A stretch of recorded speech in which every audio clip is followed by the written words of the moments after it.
Doctor Sudhanshu Trivedi ji please आप बोले।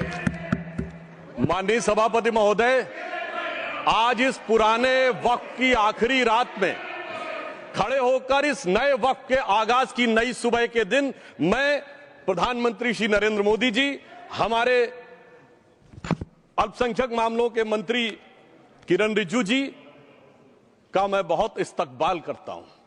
जब वक्त के ऊपर हम बात कर रहे हैं, वक्त की रुखसती का वक्त आ गया है और नई वक्त की नई सुबह होने का वक्त आ गया है। अगर हमें इस पे बात करनी है तो मुझे चार दृष्टि से बात करनी पड़ेगी। एक, इस बिल के तकनीकी प्रावधान जिस पे बहुत सारे लोग बहुत कुछ बोल चुके हैं। दूसरा है वक्त की अवधारणा, तीसरी है वक्त की राजनीति और चौथा है वक्त की राजनीति के नाम पर होने वाली वह सांप्रदायिक बनाम सेकुलर की राजनीति। सबसे पहले हमारे नेता सदन माननीय नड्डा जी ने बताया कि किस विस्तार के साथ इस वक्त कमेटी ने काम किया, किस शिद्दत के साथ हमारी सरकार ने काम किया। और चाहे वक्त कमेटी के जेपीसी के चेयरमैन हमारे उस सदन के सदस्य जगदम्बिका पाल जी रहे हों, हमारे मंत्री जी रहे हों, सबने जिस शिद्दत से काम किया है, तो उनके लिए मैं माननीय प्रधानमंत्री जी अपनी सरकार की तरफ से कहना चाहता हूं कि उन्होंने एक इबादत के भाव से काम किया है। तो मैं कहना चाहता हूं, इबादतों की तरह मैं ये काम करता हूं, अपने फर्ज को झुककर सलाम करता हूं। फिर भी आप खिलाफत कर रहे हैं तो तेरी मुखालफत से निखरती है शख्सियत मेरी। मैं सियासी दुश्मनों का भी बहुत एहतराम करता हूं। तो इस एहतराम के साथ मैं अब आगे का बयान शुरू करता हूं और मैं ये बताना चाहता हूं कि एक बड़ी सिंपल सी बात है जो अभी माननीय नड्डा जी ने भी कहा। दुनिया के तमाम मुस्लिम देश बता दिए, इस्लाम की धर्म स्थली सऊदी अरब, सबसे बड़ा मुस्लिम देश इंडोनेशिया, जहां खलीफत रही वहां टर्की, और जहां आईएसआईएस का इलाका वहां इराक और सीरिया, वहां कहीं भी कुछ भी नहीं है ऐसा। फिर भी हमारे यहां क्यों है, कैसा? तो मैं कहना चाहूंगा सभापति महोदय, एक हिंदी में कहावत होती है, नया मुल्ला प्याज ज्यादा खाता है, परंतु यहां तो जो गैर मुल्ला प्याज बहुत खा रहा था और इतना खा रहा था कि आंसू निकल रहे थे गरीब मुसलमान के भी और देश के भी। इसलिए मैं कहना चाहता हूं सभापति महोदय, अगर छोड़ दीजिए भारत की बात करिए, तो क्या ऐसी कोई शक्ति सिखों के पास है, ईसाइयों के पास है, यहूदियों के पास है, पारसियों के पास है? नहीं है। छोड़ दीजिए, इस्लाम के अंदर आइए। अगर इतना भाईचारा है तो ये सुन्नी वक्फ बोर्ड और शिया वक्फ बोर्ड अलग क्यों है मेरे भाई? जमीन पे एक दूसरे पे एतबार नहीं है, सिर्फ सियासत के लिए साथ में आने की बात है। ये भी जरा सोचने की बात है। और जो अकलियतों में भी अकलियत है, आगा खानी है, बाकी है, जो बोहरा है, उनकी तो कोई गिनती नहीं है। हमारी सरकार ने पहली बार मुस्लिम समाज के अंदर भी ईमानदारी से सबको समान प्रतिनिधित्व देते हुए एक नई सुबह के नए वक्त का आगाज किया है। इसके लिए मैं सरकार को बधाई देना चाहता हूं। अब सुनिए, यही गुरुद्वारे के बारे में भी होना चाहिए। मगर सभापति महोदय, चाहे वक्फ बोर्ड का एक्ट हो, चाहे प्लेसेस ऑफ वर्शिप एक्ट हो, एक ही को फायदा होना है, जिसे कहावत में कहते हैं, खरबूजा छुरी पर गिरे या छुरी खरबूजे पे गिरे, आखिर में कटना भगवे रंग के खरबूजे को ही होता है।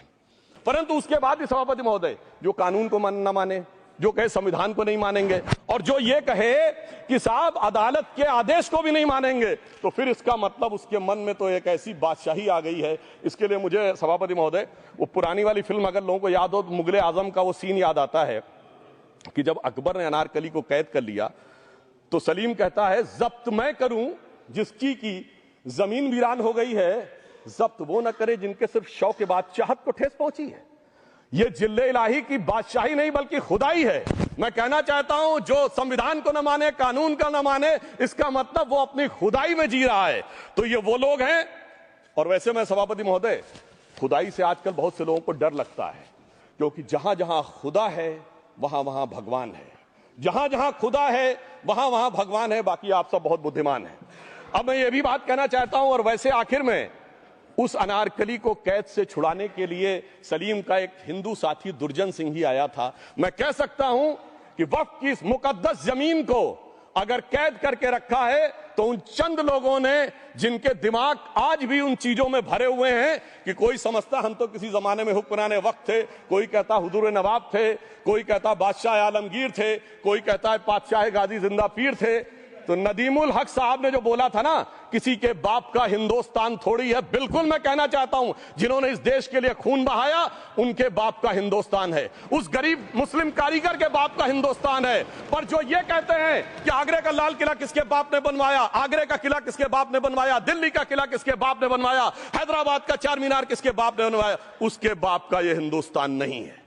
और उसके बाद भी जो आप करना चाहते हैं, अगर इस रास्ते में आप कांटे बिछाना चाहते हैं, तो उनके लिए एक लाइन कहना चाहता हूं, सभापति महोदय, तेरी तमन्ना है पर हम खार न बोने देंगे, खार कांटों को कहते हैं, तेरी तमन्ना है पर हम खार न बोने देंगे, तुझे हम राह की दीवार न होने देंगे, तू सबको रौंद कर आगे जो निकलना चाहे हम तेरी इतनी भी रफ्तार न होने देंगे। सभापति महोदय, और यहां गुलामी की मानसिकता इस कदर पैबस्त है लोगों के दिमागों में, किसी सदन के एक सदस्य यहां विराजमान है, वो उस समय महाराणा सांगा का उल्लेख कर दिए। मैं ईमानदारी से कहता हूं, एक भी इंडियन सोर्स में इसका उल्लेख नहीं है, सारे के सारे फॉरेनर्स और लुटेरों के सोर्स में उल्लेख है। इसीलिए मैं कहता हूं, ये गुलामी के जिन्होंने गुलाम बनाया उनके सोर्सेस पे यकीन ना करिए। और वैसे थोड़ा सा आउट ऑफ कॉन्टेक्स्ट हो तो ये भी बोल दूं, हमारे सदन के बहुत सदस्यों को नहीं पता होगा, अलेक्जेंडर के आक्रमण का किसी भारतीय सोर्स में कोई उल्लेख नहीं है, पोरस नाम के किसी राजा का उल्लेख नहीं है, सिर्फ और सिर्फ ग्रीक में है। इसलिए गुलामी की मानसिकता से बाहर निकलिए,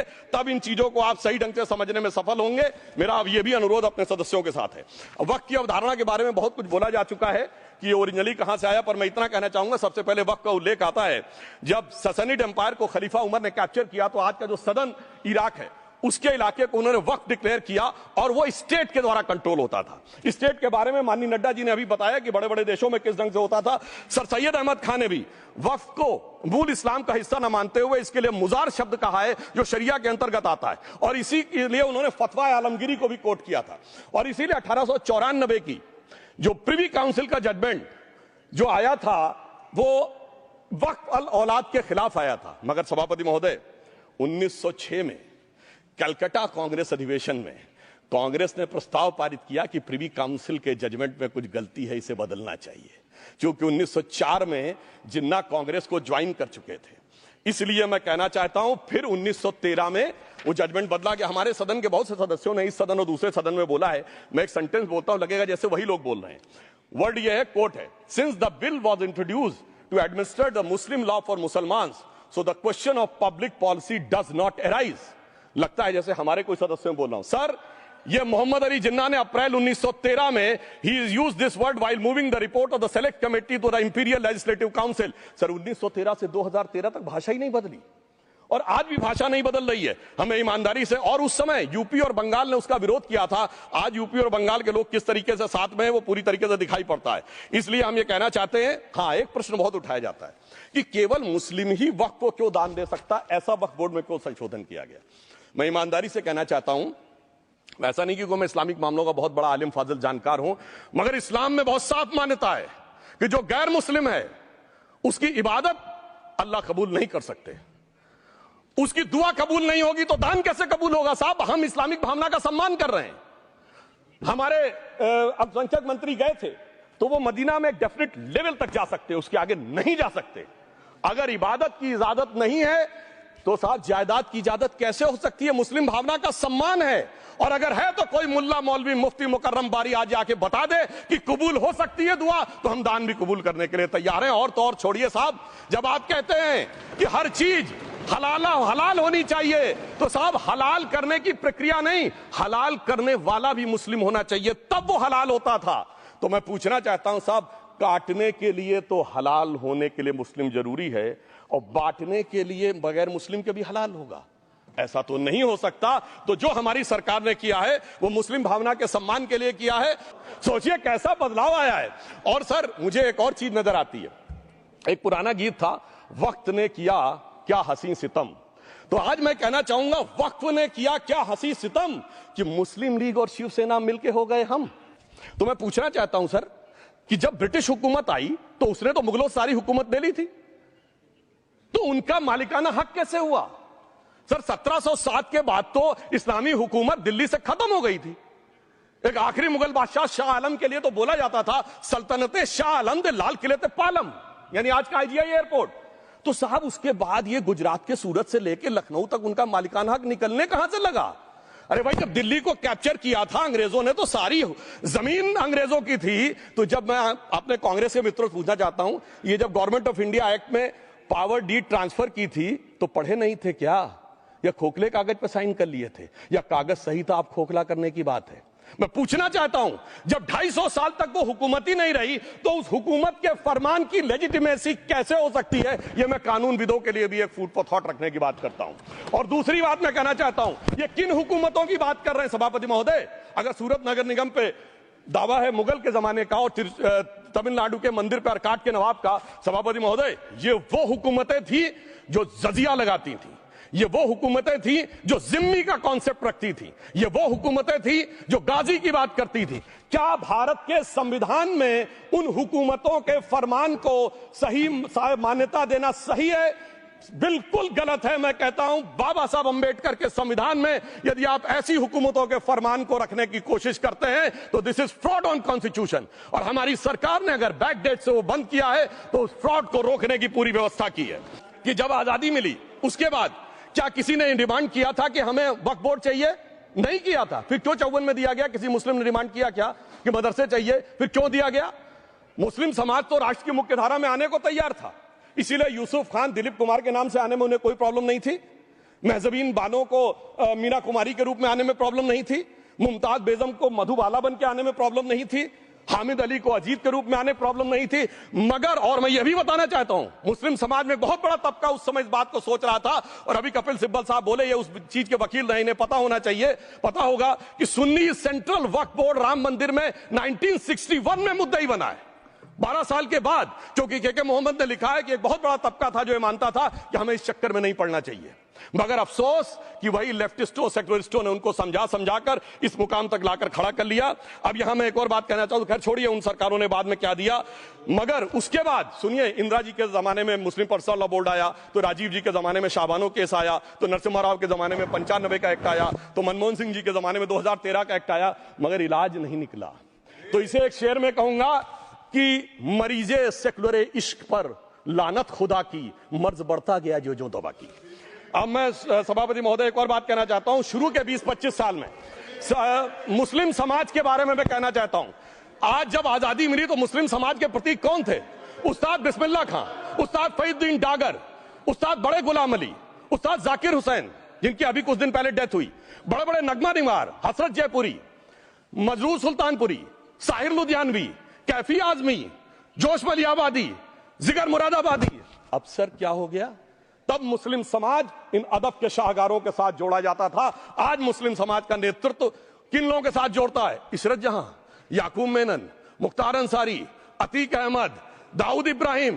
कौन जोड़ रहा है ये? तब से सर, जब से ये सेकुलर हो गया देश 1976 से और सेकुलर सियासत शुरू हुई, उसने ले जाकर इनको इस मुकाम तक पहुंचाया। और इस वक्फ बोर्ड के बिल में भी जो बात कही जा रही है, सर मुस्लिम समाज को यह समझाया गया कि तुम्हें बीजेपी वालों को तुमसे बड़ी अदावत है, और कहा गया इनको बड़ी मोहब्बत है। ये बोल रहे हैं मुस्लिम समाज आज का इशरत जहां और फलाना टेररिस्ट के साथ नाम जोड़ रहे हैं। ये बिल्कुल आरोप है सर, इसको एक्सपंज करना चाहिए। ये समाज के साथ अन्याय है, ये बात आपको एक्सपंज करना होगा सर, ये बात को।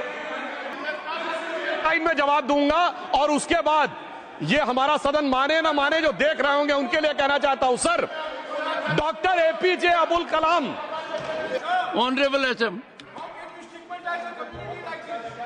को जी हिंदी समझ रहे हैं।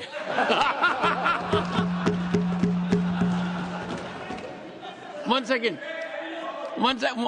Fauzia Khan, one second, first I think, one second sir क्या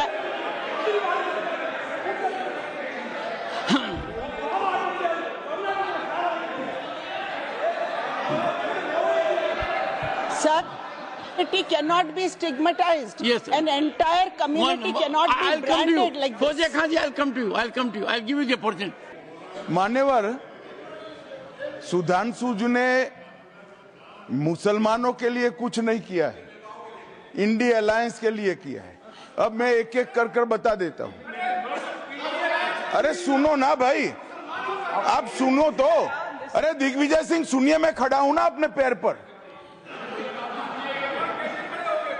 मान्यवर सुधांशु जी ने कहा इशरत जहान, यही एनसीपी पार्टी ने इशरत जहान के घर पर जाकर रुपयों का इनाम भी दिया था और उसको शहीद बताया था।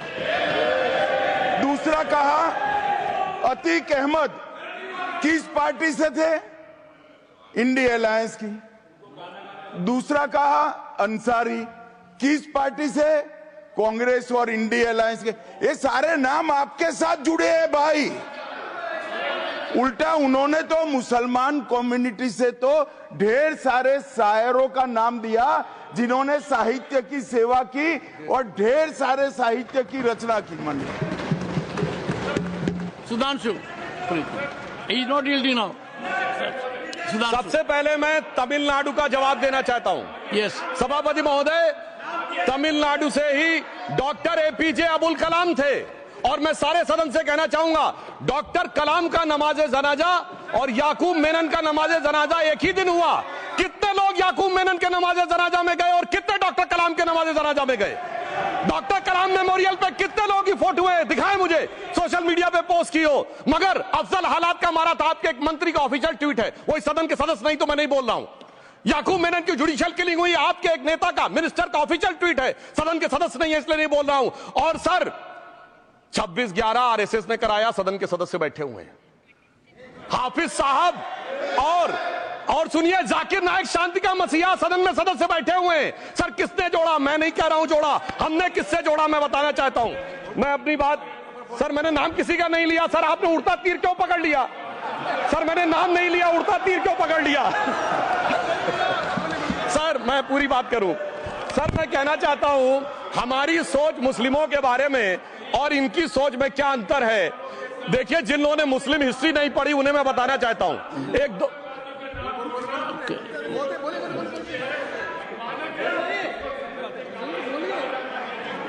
सभापति महोदय, मैं थोड़ा उन लोगों को इस्लामिक हिस्ट्री के बारे में बताना चाहता हूं। Honourable Digvijay Singh, please, no, I'll give a chance. I'll give. Honourable Digvijay Singh ji. माननीय सभापति महोदय, जो माननीय सदस्य ने बात कही है, मैं सुन रहा था डॉक्टर त्रिवेदी जी की बात। उन्होंने कहा था ऐसे ऐसे मुसलमान हम लोगों के साथ हैं और वैसे वैसे मुसलमान इन लोगों के साथ हैं। बात यह है कि आपने जिस तरह से इस पूरी बात कही है ये घोर आपत्तिजनक है, अपमानित करती है और जो माननीय सदस्य ने भी मेरे बारे में भी कहा है मैं उनके निंदा करता हूं। Honourable home minister, honourable home minister, honourable home minister, एक सेकंड। ओके,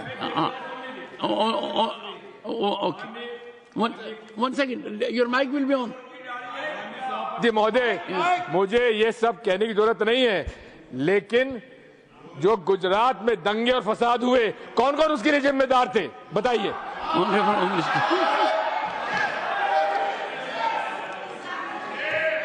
मान्यवर, मैं ध्यान से बारीकी से पूरे संवाद को सुन रहा हूं।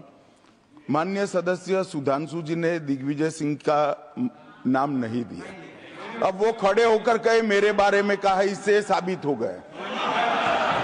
और अभी भी मौका है, आपने नहीं कहा है कि 26/11 के हमले में आरएसएस का हाथ था, तो अभी खड़े होकर माइक चालू कराकर बुलवा दीजिए। माननीय और आपत्तिजनक बात है, मैंने ये बात कभी नहीं कही है, ये आप लोगों का प्रचार है। मेरी आपत्ति इस बात की थी कि सभी माननीय सदस्य ने और बात कही है कि अब हमारे तरफ ऐसे ऐसे मुसलमान थे और वैसे वैसे मुसलमान हम लोग की तरफ थे। ये पूरे समाज के साथ, पूरे अल्पसंख्यक समाज के साथ अपमानजनक बात है। और माननीय सभापति महोदय, आप बताइए, माननीय गृह मंत्री जी, आप वहां पर थे, गृह मंत्री थे जब दंगे हुए थे, तो आप लोगों का क्या रोल था ये जन जाहिर करें। होम मिनिस्टर, इनको मेरा हुआ ऐसा है कि मैं ही दिखाई पड़ता हूं। आपकी सुनिए, अब सुनिए ना दिग्विजय सिंह, सुनिए। एक मिनट सुनिए।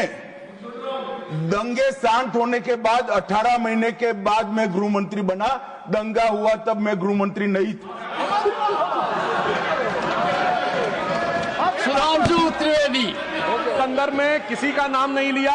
अजीज बर्नी की किताब थी 2611 एंड आरएसएस कॉन्स्पिरेसी, कोई जाके चेक कर ले उसमें कौन कौन कहां कहां था। अब मैं मुसलमानों के बारे में कहना चाहता हूं, मुस्लिम समाज के लिए। बहुत से लोग ऐसे हैं जिनको मुस्लिम समाज की हिस्ट्री नहीं पता है। मैं बताना चाहता हूं, भारत से जब न्यूमेरिक सिस्टम सबसे पहले गया तो अल जहर थे सबसे पहले, जिन्होंने जाके 1793 में जो सूर्य सिद्धांत था उसका अरबी में ट्रांसलेशन हुआ सिंध हिंद। और हम बता रहे हैं हम किस तरह के मुस्लिम को साथ रखते हैं। डॉक्टर कलाम से बड़ा आलिम इस्लाम में साइंसदान नहीं हुआ, और आरिफ मोहम्मद खान साहब जो बिहार के गवर्नर हैं उनसे बड़ा आलिम फाजिल मुसलमान आज सियासी जमात में तो नहीं होगा, यह मैं दावे के साथ कह सकता हूं।